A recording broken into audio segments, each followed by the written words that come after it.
Notice Alan had to read that, because otherwise he wouldn't really know how to say anything nice about me, right? It is great to be here. I know a number of you in the audience, and look forward to meeting others of you during the breaks and such.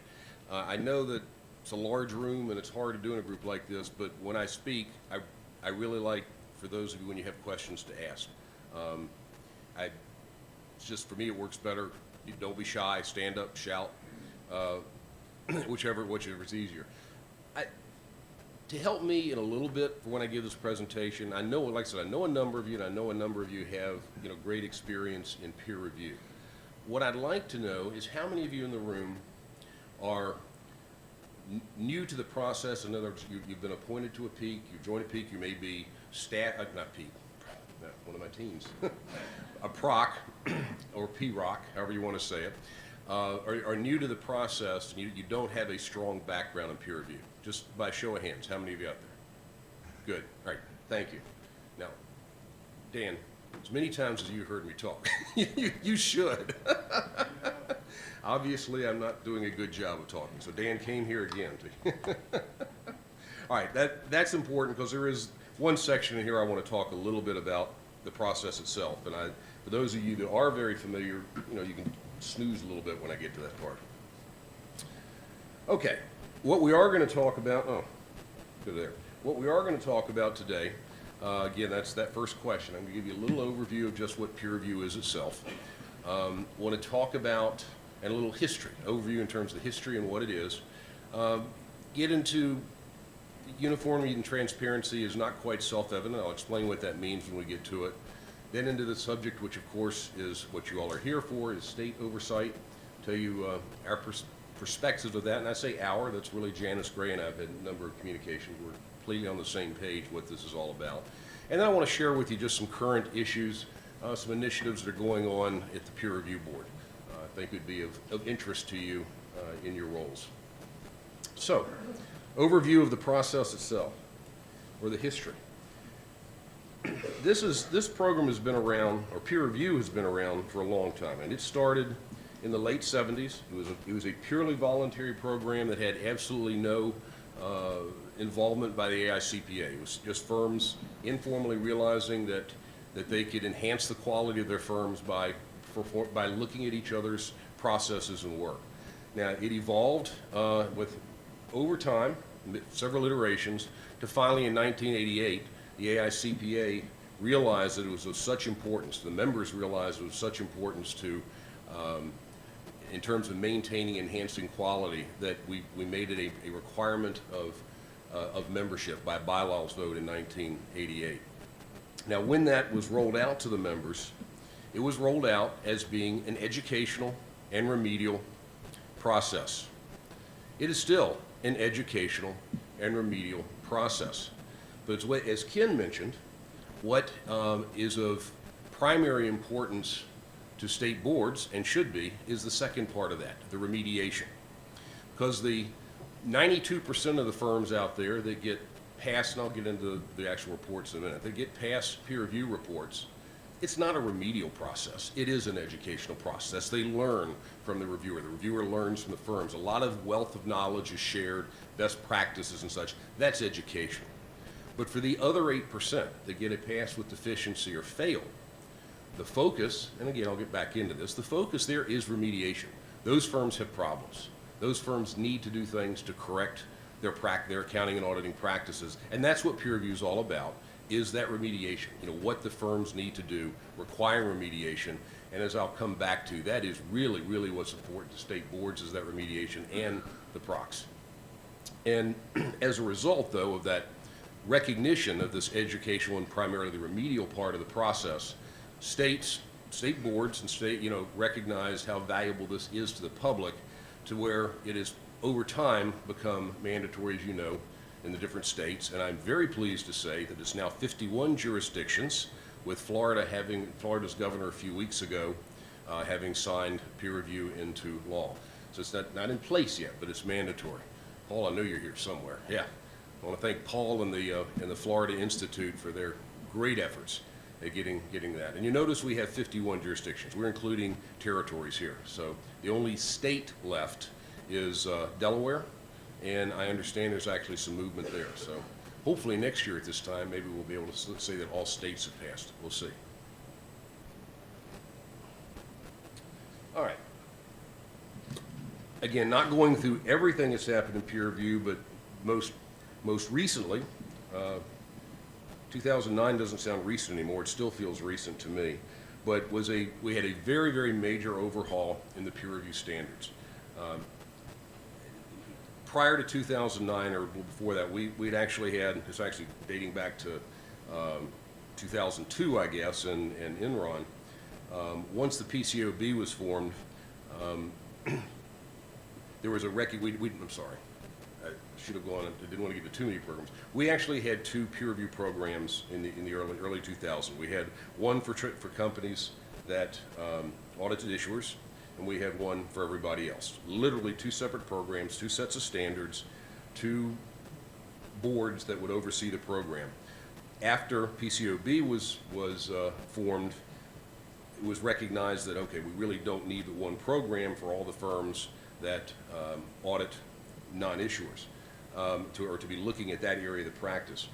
It culminated in the new standards in 2009, and Alan could be standing up here telling more about this than I, because Alan Long was very involved in the development of having the two programs merged. But what really occurred, or what was recognized in this process, is that when you look at what peer review is, which is when you're looking at a system, a firm that does audits, a system review, what you're looking at is a system of quality control, how well it's designed, and how well the firms are performing their accounting and audit engagements. You know, and so the peer review is gaining an understanding of the system, seeing whether it's appropriately designed, and then opining on whether it's operating effectively. And at that level, at a very high level, there is only one set of standards for quality control. It's Auditing Standards Board promulgates the quality control standards. All firms have to comply with them. And at a very high level, at a principles level, all firms are the same. Now, granted, they're the same at that level in terms of conceptually. There is a huge difference in how one of the big four operates in terms of ensuring the quality in their practice versus myself when I was a sole proprietor in Richmond, Virginia. Huge difference. So peer reviews themselves in terms of what a reviewer does, and even how the peer review is conducted and administered is different when you get to larger firms, and I'll touch on that in a minute. But at the highest level, they're the same. So what happened in 2009, you know, we merged the programs. It was designed so that that it would meet the needs of all stakeholders. The slide there talks about transparency, what I'm going to get into in a minute. But part of the concept was, okay, we need to have the whole process more transparent. One of the things that was brought out at that time is the Report Acceptance Body Handbook, the handbook that is followed by the RABs, or Report Acceptance Bodies of the group I'll get in that in a minute, is the ones that actually accept the peer review reports and require their remedial action. That became a public document. That's all part of the transparency, believing everyone should understand the process. But also the recognition was given that all stakeholders should be able to understand the reports, the process, and have access to the information they need based on their needs. So we developed a new reporting model. We'll get into all of that. That's where I use the term pass with deficiencies, and fail. You know, before it had much more audit terminology, you know, in terms of adverse and unqualified, that sort of thing. Bob Brooks is not here. I usually give credit to Bob. We had no problem coming up with pass and fail. I mean, that was self-evident. What's in between we couldn't come up with. Bob Brooks is actually the one who is executive director of the North Carolina Board of Accountants. So he's the one who came up with pass with deficiencies.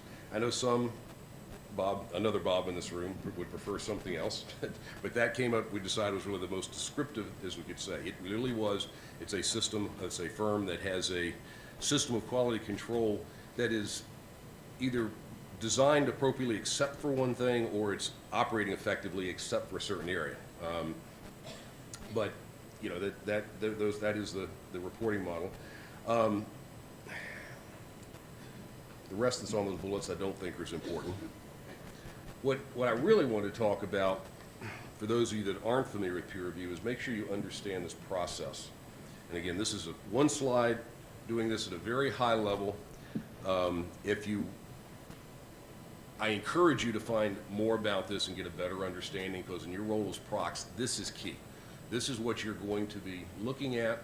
What you're going to be determining is whether this process is being followed by the administering entity. So let me even talk about that. When I say administering entity, generally that means state society. Okay, generally means state society. In fact, every PROC that's been established so far is overseeing a state society's administration. Now, sometimes a state society administers for more than one program. Linda's sitting there. You've got, I can't remember which state, Alaska's the one I couldn't remember. I knew that California administers for both Arizona and Alaska. We don't yet have Arizona, I don't think, involved in a PROC, although they're talking. Are you? Yeah, I know I'm coming out to talk to y'all, so I didn't know where y'all were with that. I wanted to find out more. What's that? Phoenix in August, when you take off. Why do you have your annual planning meeting? That's what I want to know in August. You know? Yeah, I'm not bringing my wife. We're not going to be doing any vacationing, I can guarantee you. Where I was going with that is Janice Gray and I, for the past 2 years, have been going to a number of state boards, making presentations. In fact, this slide comes from the presentation. And what I was going to say, kind of in part of this, is both, I don't know where NASBA houses it on their website, but in the AICPA website, we've got a legislative web page, and it may even be on our peer review page, I'm not positive, but we've done a videotape of Janice and I giving this presentation, so at your leisure, you can go look at any time and go back and refresh your memory as to what peer review is all about. But at a high level, what occurs in a peer review itself? A firm once, and I'm giving you what's supposed to happen, once a firm begins performing or is engaged to perform an accounting and auditing engagement, and that means compilation, review, or audit, basically, or the attestation standards, engagements under that as well, they are supposed to enroll with the administering entity, with a state society, to enroll in the peer review program. At that point, they are going to be given a due date for their peer review. That due date is going to be about 18 months out. And the reason for that is a peer review covers a 12-month period. You look back over 12 months, so the firm has to have time to get 12 months worth of A&A work performed, and then another 6 months to have the peer review report. And bear in mind, when I say it's a 12-month period, the example I like to give is if the peer review is for the year ended December 31st, that means all engagements with year ends 12/31. Well, those of you in practice know that if you have a year end at 12/31, that engagement's not complete until March, April sometimes, depending on the client's readiness and such. So the year has to be complete in terms of the work being done. So the 6 months is to give time for the work to be completed for that 12-month period, and then a period of time for the review to actually be performed. And then, and I'm going to get into in a minute, the work paper is submitted to the administering entity. That's the reason for 18 months.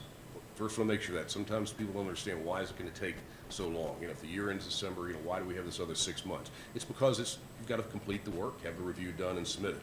So anyway, the firm first enrolls with the administering entity, sign the due date, and then the firm selects their peer reviewer.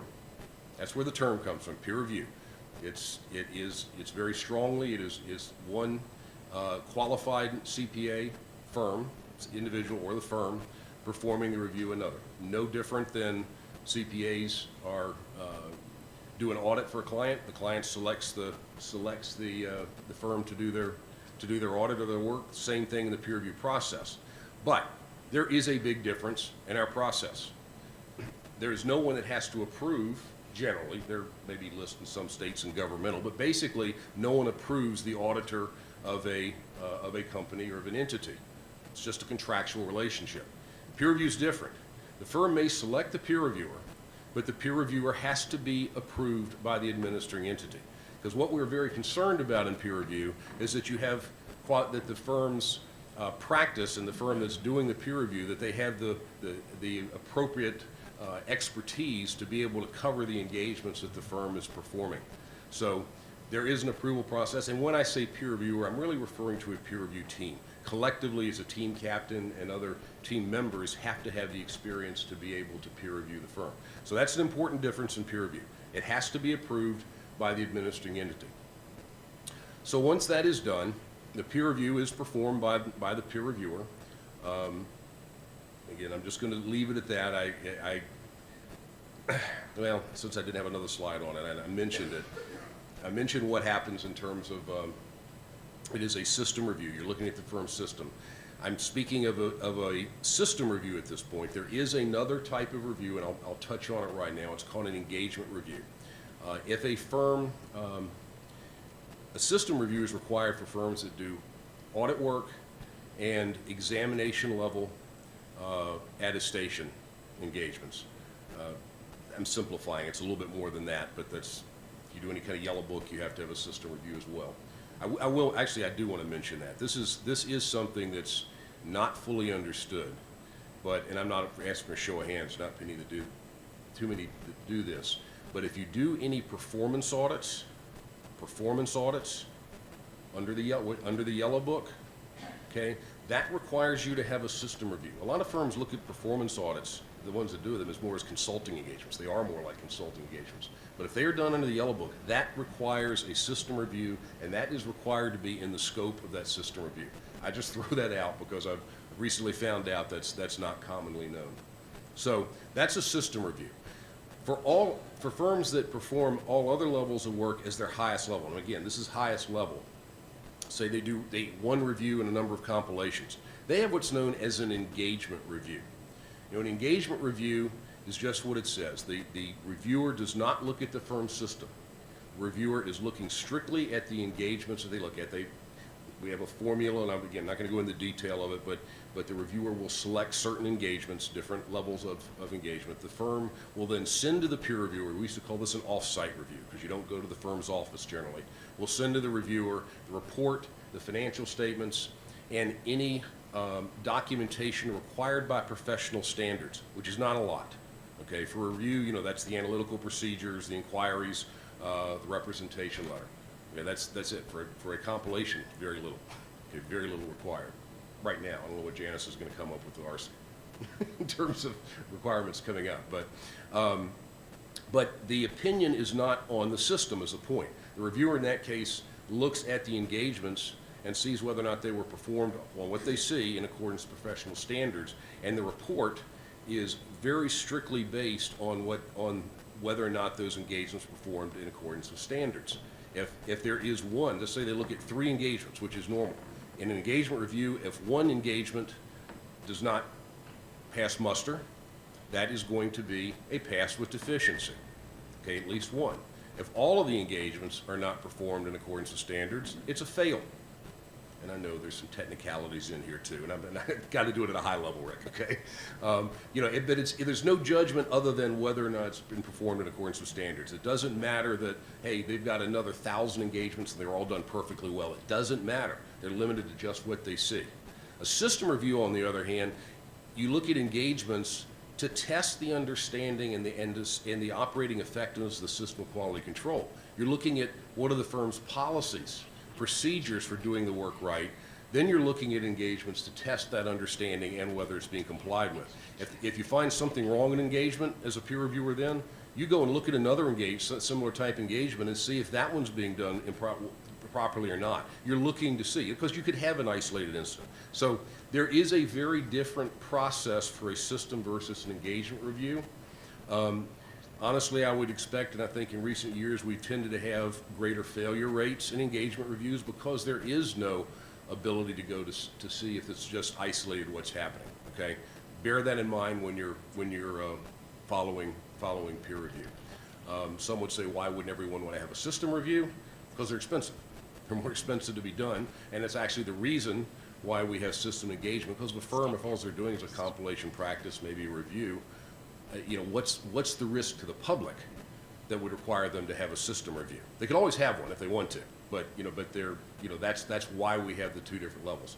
As Ken said, this is all about protecting the public. If you're doing audit level work, you need a system review. If you're not, then we've got this other test here to try and see if you're doing it appropriately.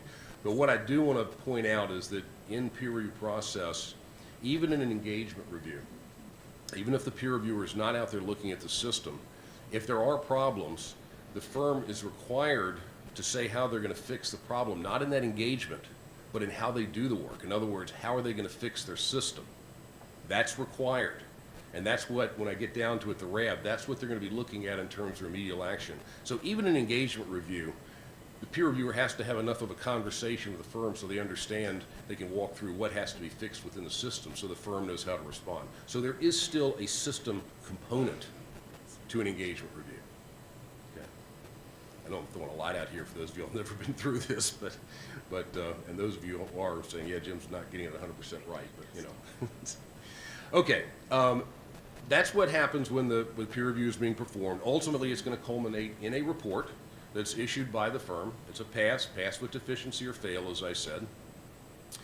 And again, this is where we have a difference between the commercial world of performing audits and what happens in peer review. Because you'll notice the next point says draft report.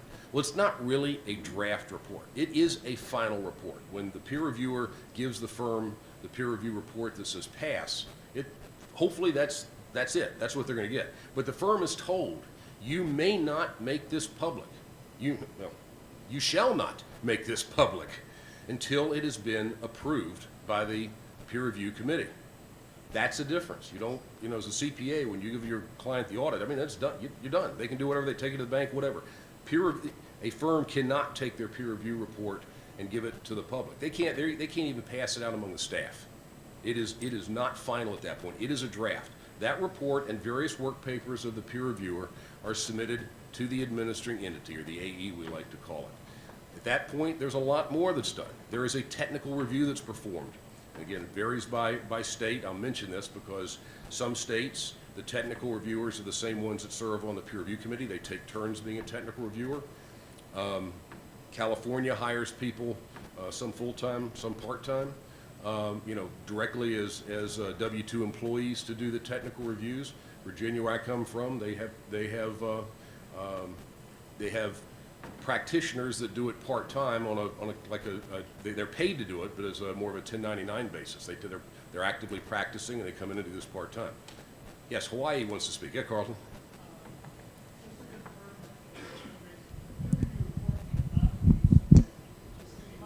Yeah, Carlton wants a clarification, and I'll repeat it if that's okay. Carlton wants to know, as a clarification, the firm is not allowed under our standards to give a copy of the report to the Board of Accountancy until it's approved. And that's absolutely correct, Carlton. It is an absolute prohibition. The firm cannot submit it to the State Board of Accountancy at that time. If they do, it is a violation of our standards. Okay? Because it's not complete, it's not finished. Okay. Anyway, technical review is performed, and without getting into details, really the purpose of the technical review is to save the next group, the report acceptance body, a lot of work. They're the one. This individual does a deep dive into what's been done, but at that point there is a lot of communication with the peer reviewer, making sure that we understand what the peer reviewer did or the reasons for certain decisions. Sometimes it might result in the peer reviewer rethinking what they did and going back and doing additional work, but the technical reviewer has no ability to tell the peer reviewer to do something different. It's more of a first stab. But then it goes to the report acceptance body, sometimes called the peer review committees. It's usually a subset of a peer review committee at the state society, and this is the body that will then look at the peer review report and the work papers as well as need be, and basically say, yes, the peer reviewer did it right, or no, they did it wrong, we disagree, send it back to the peer reviewer with instructions to do additional work or whatever. Because this is the group that ultimately will decide whether it is the appropriate report that's given, and more importantly, this is the group that says, okay, we've got to pass with deficiency or fail. What are the remedial actions going to be? What does the firm need to do? Is it CPE for everybody on the audit teams involved? Is it CPE for the engagement partner? Is it a pre-issuance review of the next work product or several work products? this is the body that would then would do this, and the firm would be told to do this and given a particular appropriate amount of time to get it done. More on that in a minute, but that's the process. That's one slide for a process that is very complicated. We have a manual about this thick that talks about it. So, you know, that's a really, really highly simplified version. But before I go forward, does anybody have any questions? Was I not use peer reviewers out there? Did I miss something badly enough that I need to talk? Is the report acceptance body a subset of the administering entity? That is a very good question. The report acceptance body is our other peers, okay, team captain qualified individuals that are able to. Most of them do peer reviews themselves. They can't look at their own work, they can't, that sort of thing, but they're qualified peer reviewers. Good question. Thank you for asking that. Anyone else? Again, I'll be around all day, but I encourage you really to make sure you understand. As a PROC member, this is going to be key because your role, as I'll get into more when we get into that section, really is to be looking at this process and to making a determination, is this process working effectively in your administering entity, in your jurisdiction? That is your role, to be able to report to the board whether or not it is following this process the way it's supposed to. So it's complicated, but you really need to you will need to understand it. Okay, uniformity and transparency. Uniformity, that from a peer review board concern, what we're concerned about, and frankly, I think boards will be increasingly concerned about this, and I'll touch on firm ability later. But uniformity is what we mean here is a peer review that's being done in one state, being performed the same way, and going through the same acceptance process. I don't say the same acceptance process because everyone does it a little differently, so we have different ways of doing technical review and such. But at the end of the day, is that peer review in Maryland being performed and accepted in the remedial actions consistent with what's being done in California? That's what we're concerned about. We talk about uniformity. That's what we're concerned about at the peer review board level, is consistency among the performance of the reviewers, consistency of the performance of the report acceptance process. That's what we're concerned about. So uniformity is a big concern of us, and that's one of the things we strive for.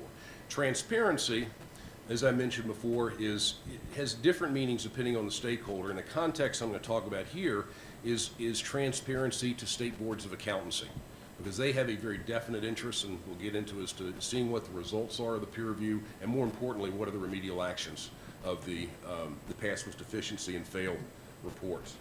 So let's talk about uniformity.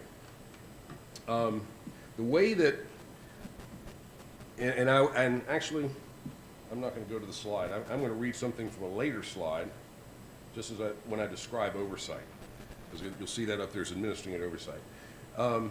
The guiding principles of oversight are that we want to ensure the peer review program is effective and uniform, and the belief within this that transparency of the process increases understanding and confidence. So with that in mind, because I don't want to get too confused about oversight, we have multiple levels of oversight.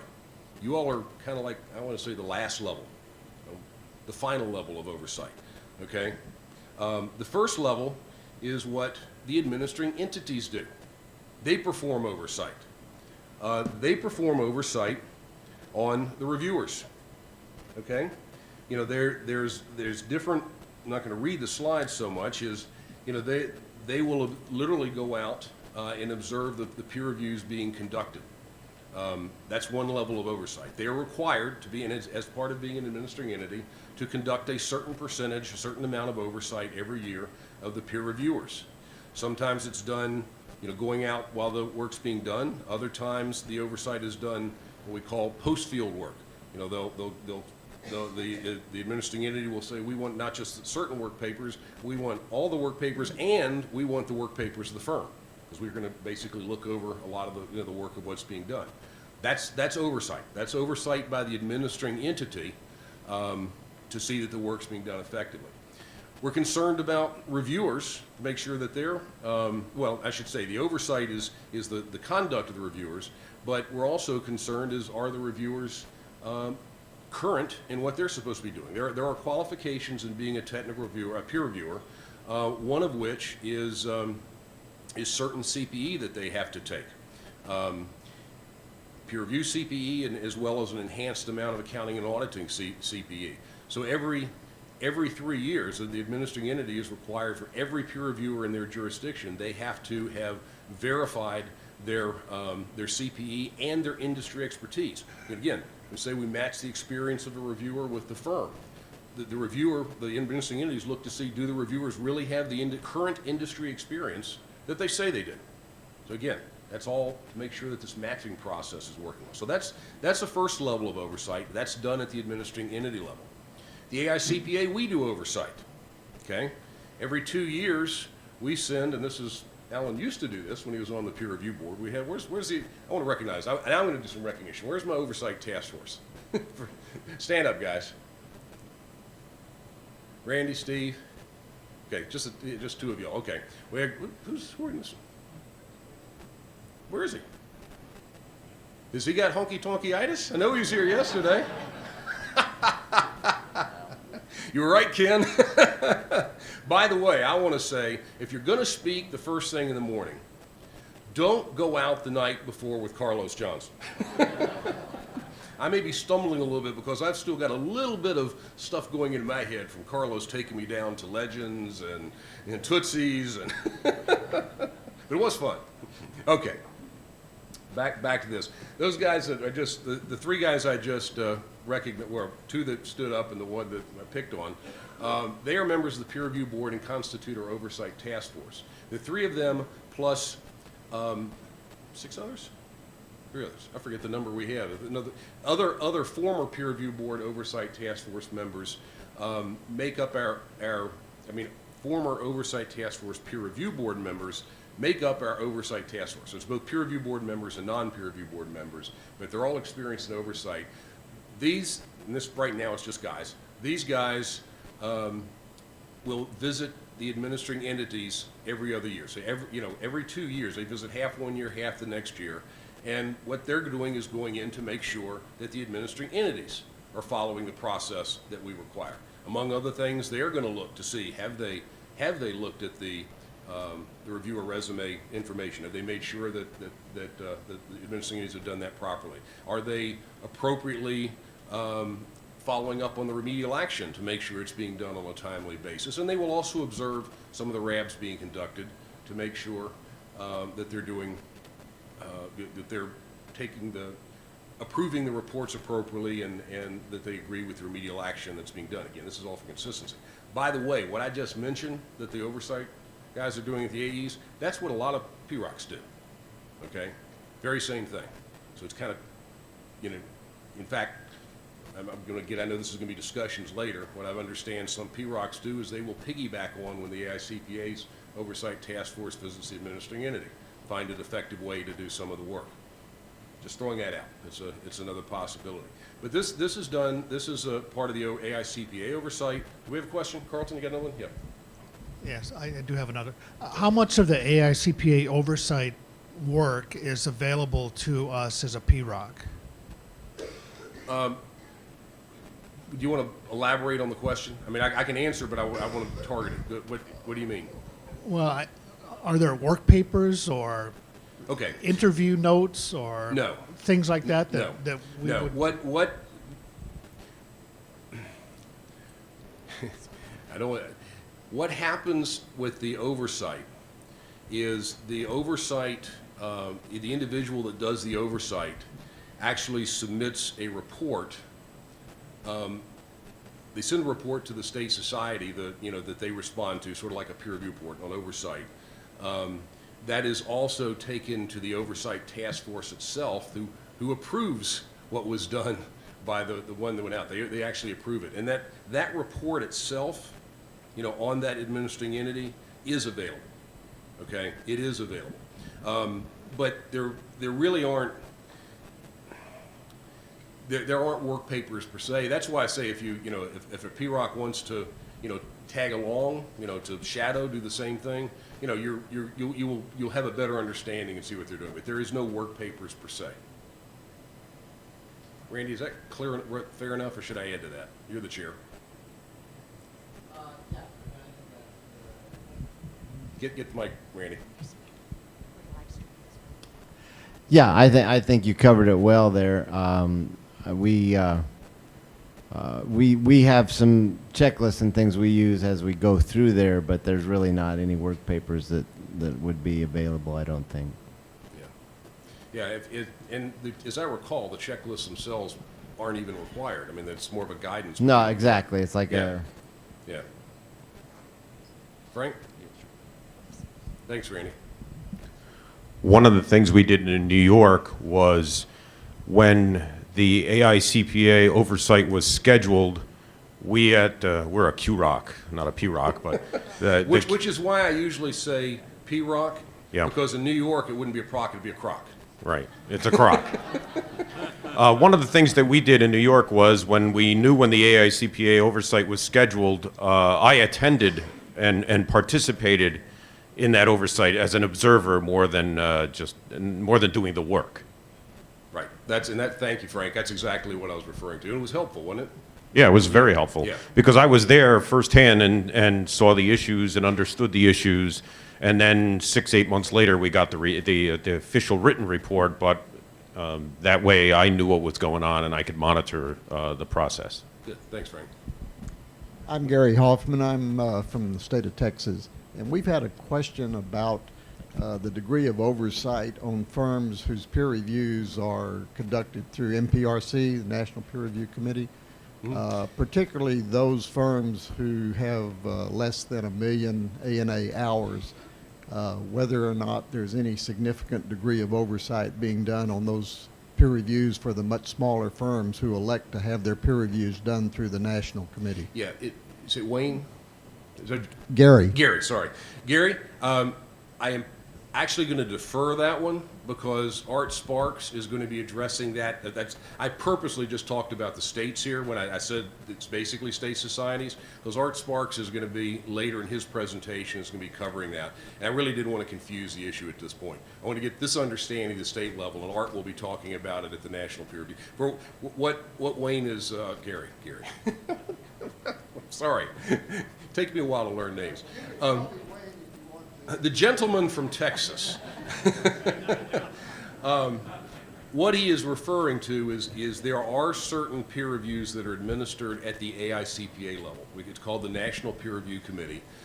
The requirement to be administered by the National Peer Review Committee is any firm that performs audits under PCAOB standards. Now, so generally, they're auditing issuers, but the requirement is if you're performing audits under PCAOB standards, you must be administered by the National Peer Review Committee. Art will get more into that as to why, but it doesn't. Now we have firms that are administered by the NPRC that are just like any other firm. They don't do any audits under PCAOB standards. They choose to be administered by the NPRC. Generally, these are firms that operate in multi-states. Not always, but generally. But that's what is being referred to. That is the other administering entity that does not involve a state society. To be completely correct, we also have something called New England Peer Review, Inc., or NEPR, which is the 4 New England states. They've actually formed a separate legal entity called New England Peer Review, Inc., that administers the programs for the 4 states up there. But we're talking about is the NPRC. That will come. We'll talk about that. Okay. Any other questions before I proceed? Okay. I will say that at the AICPA level, we also perform oversight of peer reviews, primarily through what we call a desk review process. We actually reach out every quarter to the administering entities. We do a selection of the peer reviews that they approved, okay, through their report acceptance process. Bring those in, as well as from the peer reviewer getting work papers that they don't actually see. It causes some issues sometimes. I'll talk more about that later. Again, what we're looking for there is frankly, it's not so much a an oversight of the peer reviewers and the administering entities at that point is really we're looking at that consistency across the country. At the AICPA level, we're trying to see that if there's an issue in a peer review, whether it was handled in this peer review the same way it was handled in another one in another area of the country. We're really looking for more of the consistency there across the country. But we will and have at times done the same sort of oversight that the State Society will do, literally going out into the field and overseeing a peer reviewer if we have reason to believe the reviewer might have issues. Or sometimes we do it at a State Society request, actually. We do have an annual oversight report. Very thick document. I probably should have printed it out. We hadn't had them in the meeting yesterday. It is on our website. I encourage you to go out and read it. I will point out, and I guess this really is important. I should have mentioned it earlier. Although it is one program in terms of one set of standards that's followed across the country, technically we talk about the AICPA peer review program and State Society peer review programs. You really can't tell the difference when you look. I mean, you might be able to tell a difference in the reports. Some state societies might have a different letterhead than ours. But when you look at our oversight report, that's the firms that have at least one AICPA member. We refer to those firms. That's our program because it's a bylaws requirement. As states started mandating peer review for licensure, and other firms that were not AICPA members needed a peer review, what we did was they said, okay, state societies, if you want to administer the program so that the other CPAs in your state, basically to help out your board of accountancy, okay, you can administer peer reviews of non-AICPA members. So that's the state society program. It is the same procedures, it's the same software, but we literally separate and identify those firms differently than AICPA because at the AICPA, we're concerned about bylaws requirement. We need to make sure our members are following our bylaws, or they go over to my other team, the ethics team, and we kick them out. Okay? I mean, it's that we have that concern. So, and the only difference, and this is the difference between the AICPA program and state societies, is when the state societies are following the same process. So if you sit in a RAB and observe what's going on, you will not be able to tell the difference between a state society firm and an AICPA firm. I don't never identify them, do you, Linda? They're identified in the RAB. They don't know, right? Okay. You're saying they do, Liz? Okay. No, you can't tell the difference. Okay, you really can't tell the difference. It is the same process.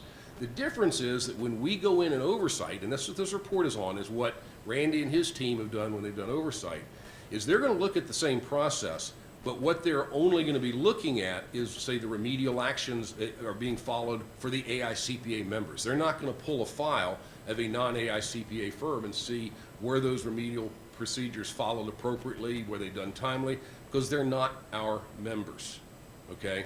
You know, it's really in terms of the rights to be able to look at it. That's another reason why it's important for you all that are serving on PROCs to be aware of that and observe. I mean, you may want to pull a couple of the non-AICPA firms and see. I mean, they are the ones that you're concerned about in terms of the regulatory side. It's a small number in comparison, but it is there. So it is important. It came up yesterday in a meeting we had, so I figured I would ad lib on this one, Janice. It is important. When you look at that oversight report, it is the same process. But when you look at some of the statistics in there about number of the firms and states and such, that's AICPA firms, okay, not everybody else. However, starting a couple years ago, the administering entities were required to prepare their own annual oversight reports on what they do, and those do include all of the firms, okay? They have some leeway as to how they report, but you can get a lot more information. So if you haven't already, I encourage you to get it. They're posted on the State Society's website, so you can call the administering entity, but every state has an oversight report as well, and there you can get some more information in terms about the numbers, some of the same statistics you'd see in our oversight report, but at the state level. Question, or Alan, you want to make a comment? One thing, too, is... Wait, hey, hold on. Wait a minute. Leo wants to give you. One thing, Jim, I wanted to mention is where the oversights are done every 2 years, the administering entity sort of does a monitoring process and an internal oversight in the off year that the ICPA is not there also. Yep. I think that'd be very important for the PROC to know that. Thanks. So. I think I meant to mention that. Yeah, it's That's what we call an internal oversight, and that's exactly right. In the year that the AICPA is not in there, generally what happens is the peer review chair, the committee, of the chair of the peer review committee, doesn't have to be, but generally that individual will go in and do basically very similar procedures to what we do at the AICPA in the off years to make sure that the administration is being done effectively. That is another good time for a member of the PROC to go in and tag along for the very same reason. Well, yeah, whatever the reporting is done, yeah, right, if they issue a report. So, okay, all right. Well, I think we threw that last bullet in there just to let you know we did issue new reviewer performance guidance in 2012. Not going to get into it, just to let you know it's there. It is something else you might want to look at. It was something else that it's been done really in recognition that as much as we like to think all of our reviewers are perfect, finding some that aren't, there's more guidance there to make sure that we're appropriately dealing with reviewers that aren't performing as well as they should. Okay, now the transparency. We call it facilitated state board access. Right? This is a program we put in place probably about 6 years ago now, 5, 6 years ago. And what it is I didn't mention this at the beginning, but peer review, when we passed it as a bylaws requirement, it is a confidential process.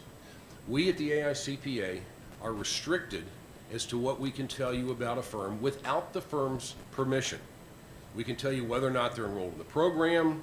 We can tell you the year end of their last peer review, where their office is located. That's about it, okay? And whether or not we kicked them out of the program. Okay, I think that's the 4 things, okay? That's all we can tell you without the firm giving us permission. If you were to go to our website, under the public file area, there is a firm search, okay? Firms that have joined either one of the quality centers, Government Audit Quality Center, Employee Benefit Plan Audit Quality Centers, or PCPS, those firms, their peer review reports are going to be out there. Because by joining those centers as a condition of joining, they had to give permission for those reports to be made public, and they're there. For every other firm that's enrolled in our program, AICPA firm, when you go out there, all you're going to see is the name of the firm, their address, whether or not they're enrolled in the program, and the date of their last peer review or whether or not we terminate them. Because that's all they have given us permission to do. Okay? That's what we do in terms of our public file. Now, we recognized that, well, flip side of this, a lot of state boards,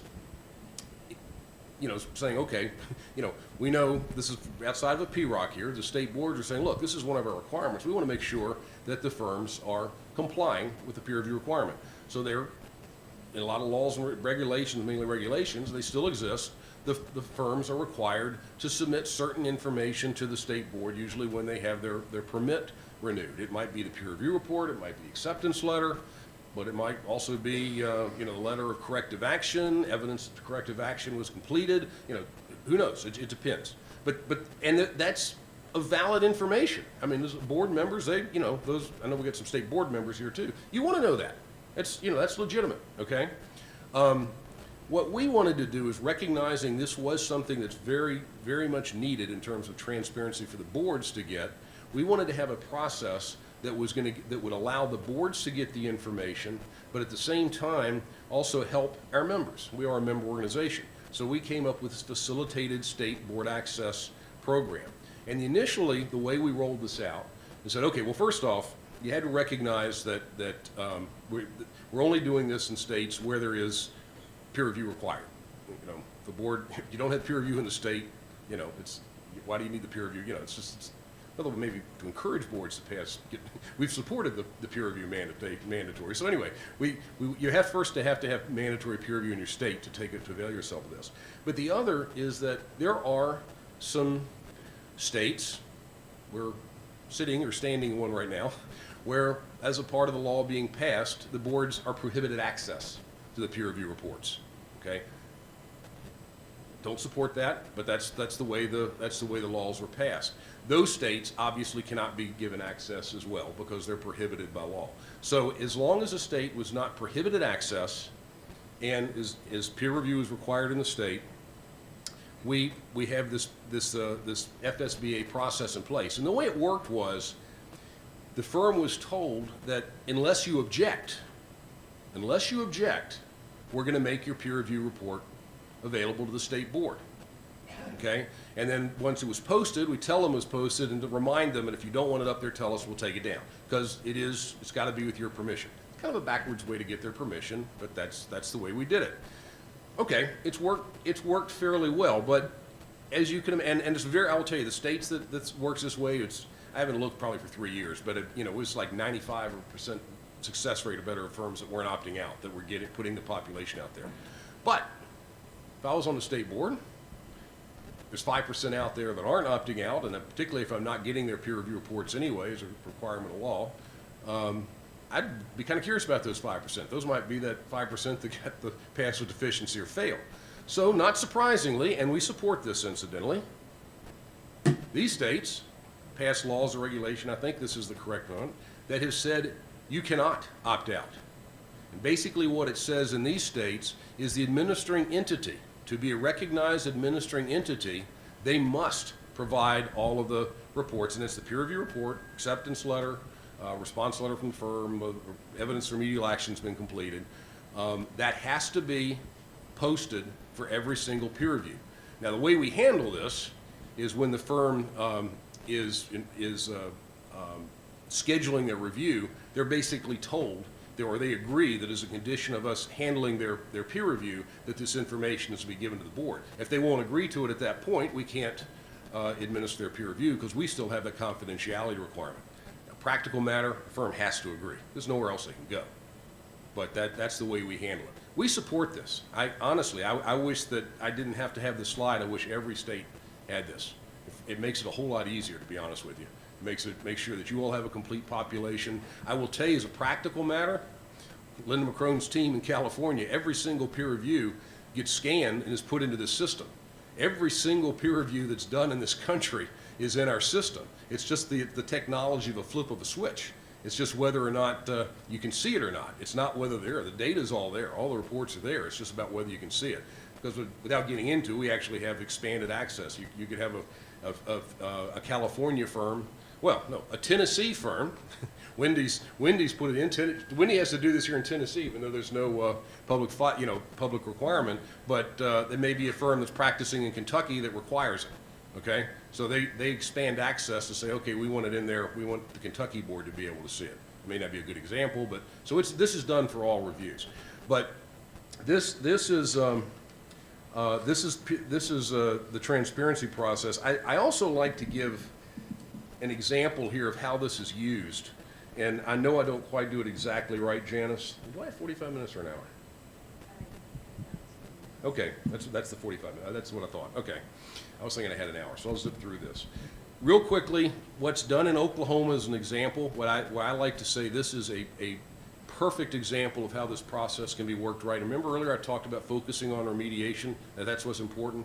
What happens in Oklahoma is they have the required submission, the required, you can't opt out. They look at, and I'm not going to get into who looks at, they look at every single peer review report, but really all they're paying attention to is a pass with deficiency or fail. Those are the ones that require the remedial action. They're looking at the remedial action, okay? They are sending a letter to the firms or communication to the firms saying, and I know I'm not getting this exactly right. We notice you got a fail report, you're required to have pre-issuance review and all this done by a certain date. We believe this is extremely important, and we're going to be paying attention to make sure that you've done it, okay?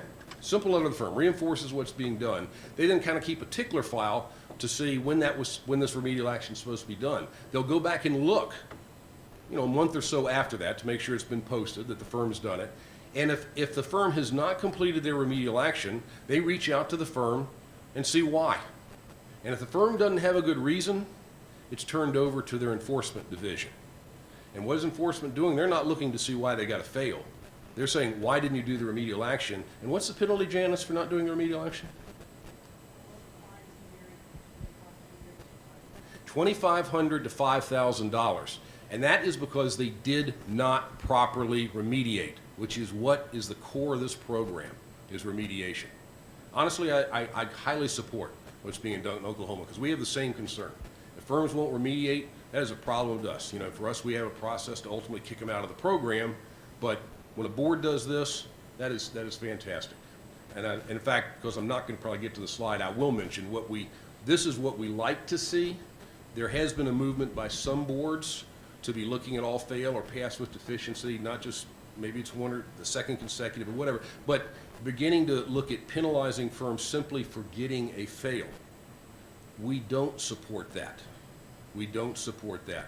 That can be detrimental to the program, because when you have, it makes it a little bit, a lot of what happens in our program is we have to, and I am going to jump to, probably not going to get into a lot of this.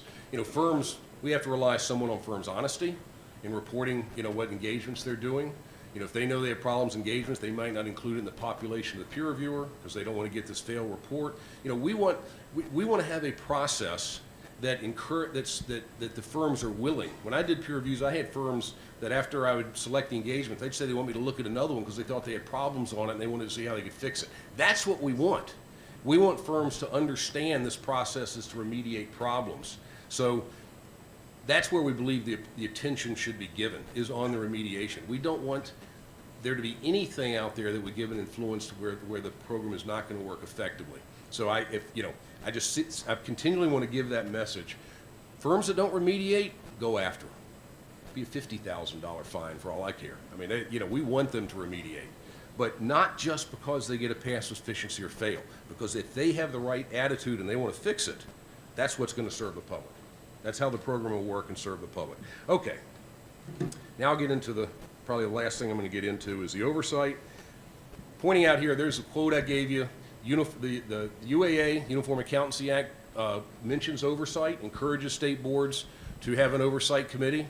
Totally agree with that. Our handbook, our oversight handbook, Chapter 3 deals with PROCs. We have long supported them. They're a very, very important aspect of what's done. We have in our chapter, we have a, I'm sorry, that's the next slide. I'll do the next slide first. We have a suggested structure of PROC. It's just a suggestion. Frankly, I want to change it because the more that Janice and I've done this, I don't like that slide. This is one public member, to be honest with you. The more we get into it, we really think that the members really ought to be those that are very familiar with the peer review process itself. PROCs do have to sign a confidentiality agreement. We do have that requirement if the PROC members cannot have to be able to sign saying that they are not going to release individual firm information to anybody. Okay, they have to be able to do that. They have to agree, or we will not let them see the detailed work papers in a peer review. They can see a lot of other stuff, but they will not be able to have access and get the same information. At least not physically get it. They view it. You know, we have some other, if we got state law requirements, but we encourage the PROC to attend the meetings of the peer review committee and the RABs. I've already, I've mentioned that, I believe, and we also absolutely they should report to their board of accountancy. The concerns that you all have is happening across the state. There'll be more of the breakouts talking about it. Is what should be the proper size of the PROC. Again, we suggested the 3. That depends on the state whether that works. We really do think it ought to be more than one person, which I know some states still have. Question is compensation, expense reimbursement of members. Not all states have the budget of Texas, so they can't. They have to be limited. I know in Virginia, I think the PROC members are voluntary, if I'm not mistaken. You give them expense reimbursements, but yeah. So that's a consideration for states, but that should not be impediment for forming a PROC because there are ways to get it done. In terms of there are people that will volunteer to do it. But again, the other functions is the monitoring remedial action, recommendation of discipline. I know there's going to be a talk about that later, and so I won't even get into that. These are the states that we know of that either have them or are planning PROCs. Janice, did you get to check that to make sure we're accurate from what you all have? Okay, that's what we have as of June. Okay. Okay. The only thing that I want to mention in the last couple minutes I have is we have been looking at the AICPA of ways that, as you know, peer review is confidential, our ethics process is confidential, and we have this Chinese wall between the two teams. They sit on the same floor, offices between the two of them. Okay, I mean, there's very limited as to what information they can share. So we have been looking for various ways to enhance the peer review program through information we can get either not necessarily from ethics, but get the same information. One of the things that we're beginning to do now is the Department of Labor and certain inspector generals, HHS being the biggest one, when they send a referral to our ethics division, they are carbon copying our peer review division. This is no big deal. We're sending the AICPA, we'll send a copy to each team. That's allowing peer review to get information a lot quicker. And I don't have time to get into it, but we've now established a database. We're working through procedures with the administering entities as to how they use this information. But it's all as a part of the whole idea is to get this information in the hand of the RABs and the peer reviewers in terms of making sure the peer reviews are more effective. If you got a firm out there that there's been an issue with their governmental Department of Labor practice. We're also doing some work directly with federal agencies, and I'm going to mention just one because I really want to kind of give you what kind of is what keeps me up at night type thing, and I'm actually going to correct that last slide. Recently, the Department of Labor, we meet quarterly, the Department of Labor, the peer review staff does, okay? They said, okay, you can give us certain information. You can tell us whether or not a firm is enrolled in peer review. We said, yeah, okay. They gave us, it says 5,000 firms. I've got approximately, it was actually 4,918 firms. And to step back, what the Department of Labor's initiative is here is they're looking to see if a firm, their position is they're saying, okay, these firms are firms that are in states where peer review is currently in effect, that a firm should have had a peer review.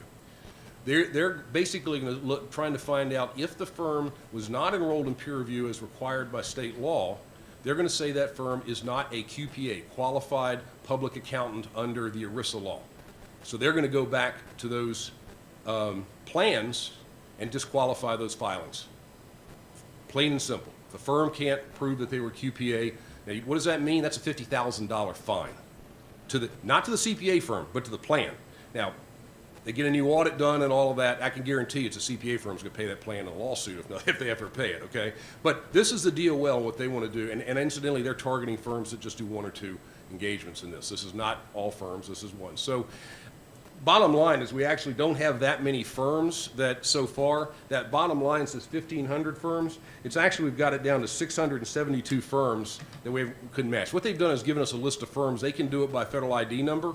So they were able to sort them. We're not allowed to capture that information, so it's taken us about 200 hours to do this matching process.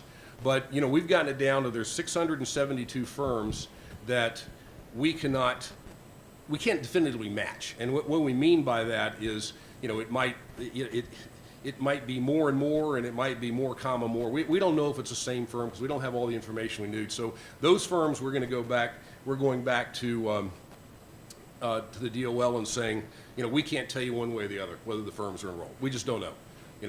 Actually, we do know. We do know that that 125 of those firms that we can't definitively match. We've got information about the firms. Anyway, there's 125 of those firms we can identify that the firm exists. We know who the firm is because they bought products or whatever, but they don't match our PRISM system that they're enrolled. So in other words, we know 125 of those firms are not enrolled in peer review of the 672. We know that. The others we just don't know whether they are or not, okay? So we know that's a bad number there, okay? But what was interesting to us is, and it's frankly not relevant to me, we made the mention earlier about AICPA and not AICPA firms, but what's important is of the 4,918 firms, of the AICPA firms, of it now should be 3,918, now that we've been able to further refine this slide since it was put together. 1,036, although they're enrolled in peer review and had a peer review, they did not have a review in the past 42 months that included an ERISA engagement, even though they're doing EBP audits and filings. Of the non-AICPA firms, it's now 328 and 179 did not. Now, we can't tell the DOL that. That's not the information that we can share. Now, we cannot tell them that. But we are taking that very seriously. We are going back to those firms. This is part of recently issued guidance, which is another slide that we've given to that's come out by the peer review board, what we call recall of peer review reports and acceptance letters. These firms, very likely, you're going to see that the peer reviewer or the administering entity is going to, either the peer reviewer is going to say, we're recalling that report, as if we never issued it, because clearly the firm did not give us all the information we need, or the administering entity may be recalling the acceptance letter. I will tell you, if you participate in FSBA, you're going to be told with those firms, okay? That'll be something to be looking out for. This is what I mean by why we want to make sure that the program is being done effectively, and why it's important that firms, that they have to be able to, we do rely on a lot of self-reporting, and Janice is back there telling I'm running my mouth too much. So, And I have one question, Jim. On these firms, is DOL going to notify state boards also? Are you aware of that? yeah, absolutely. Yeah, That's what I thought, and I yes. wanted What to make Department of sure the Labor- boards yeah. know that. To be technically correct, what they're trying to do literally is limit the firms, that they're really what they're going to do for these firms we can't identify is they're going to reach out to the firm and say, prove that you're enrolled in peer review as required by your state law. Let us prove it to us. If they can't prove it to us, that's when they're going to disqualify those filings, and they will notify the state boards. They absolutely are. Totally like that plan. Yeah. Liz? Where was the failure In with here? this, with the The DOL firms. stuff? Well, it's not a failure here. This is simply, what's happened here is these are firms that, and again, I really would rather have those numbers combined. That's what's relevant. Is these are firms, those first two categories are firms that are enrolled in peer review. They have had peer reviews, okay? But they have not told, well, to be honest, we will go back and say, okay, did the peer reviewer just not do the report right? Because we're talking, but we'll do some other due diligence. But basically, bottom line, what we're concerned is these are firms that were doing ERISA audits, EBP audits, and they were not reporting that to their peer reviewer or to their administering entity that they were doing these type of audits. Well, that's pretty key to all of this, Yes. because this is similar Absolutely. to Bernie Madoff. It's very key. I'm not doing any audits. Yeah. Yeah, well, you are. Yep, and So actually, where's the failure? Is it the firm the is firm. is It's the firm. and is the peer reviewer themselves required to, I hate to use an audit term, but determine the completeness of No, we really have no way of doing that. Liz, that's a separate conversation of things I would love to see to get a completeness of population across the country, but that's a different topic. Okay. Because that's one of the biggest issues. No, but that's what I get at. I mean, it's unfortunate. It's just there is no way of really getting a completeness. That's why we're doing some of these initiatives at the AICPA. I'm not getting into all of them to try and test completeness, at a national level. And I know, Janice, I'm running my mouth too bet there much, and I'm is. not going to cover any more slides. So, anyway, I will be around. I will be here for all the sessions, or except with breakouts, I have to choose some, I guess, but I will be around. Thank you all very much for your attention, and I will be glad to talk to any of you individually later on. Thank you.